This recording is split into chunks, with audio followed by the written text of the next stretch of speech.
Okay, we are here in front of Miss Nilda, a member of Light Shines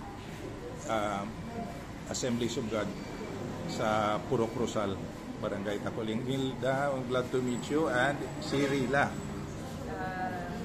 Sir, good morning. Sila isa sila ka church pila na damo na da sila members ang Light Shine. Ti sugiri bi kami Miss Nilda lang anong mga ginahimo nyo nga church members, leaders dira sa Light Shine Purok Rosal. Ano ang inyong weekly nga mga activities, share Neil?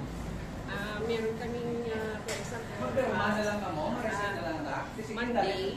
Ako na lang din mapalapit Monday, meron kami sa dira sa may lupa, sa may Masagana.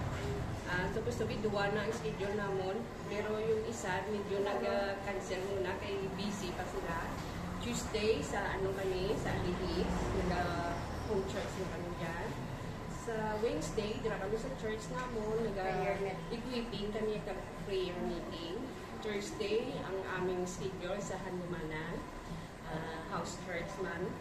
Meron kami dyan isang bahay na ginakatuan, siya ginayan nag-request sa amin na every Wednesday mag-Bible study kami sa Iyabalay. Sa Friday naman, meron kami sa saan ba ito? Sa may diri sa Espinos. Saturday, sa Barangay 16. Sunday, amon service.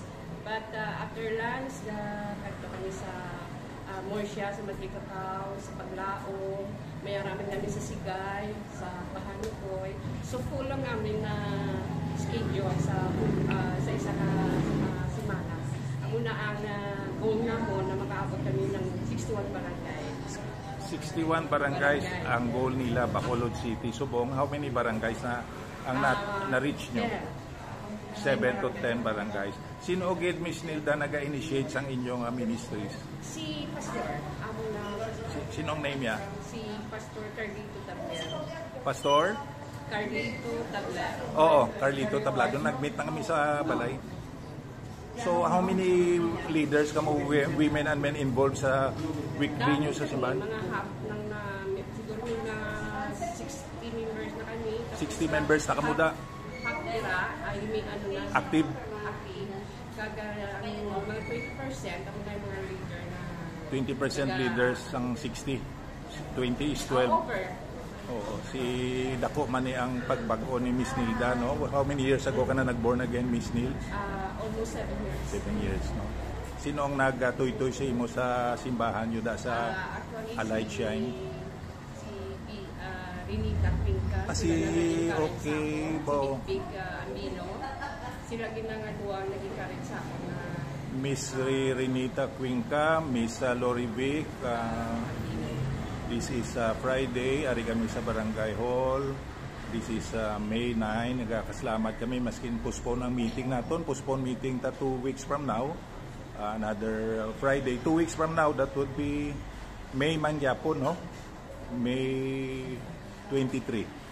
Still we are blessed nga makasuglanon ay May 9. May 9 subong plus 14 May 23. May 23.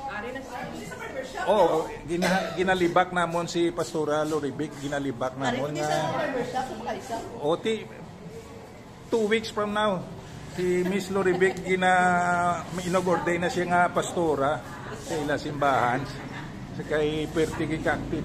Inang ila simbahan ara na sa ang ila simbahan ara sa Roseville. Homeowners ang Roseville actually is in Purok Rosal. So we are delighted and joyful nga mga born again ini sila nga mga tinuga sa Ginoo. Pila kadlaw may mga pakpak na ni sila, pati si Sheila. Maskin wala patay ka tapusay meeting basta ininsindihan na ita kay ay sinigadlaw gali may bago na nga papa. Si Pope Robert Francis Prevost.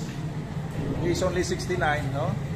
Younger siya sa gahambal sa inyo. Younger siya by 1 year sa akon. So thank you Lord nga nakasuglanon kami partiya sa ginarian mo. Hindi parti sa mga kung ano-ano.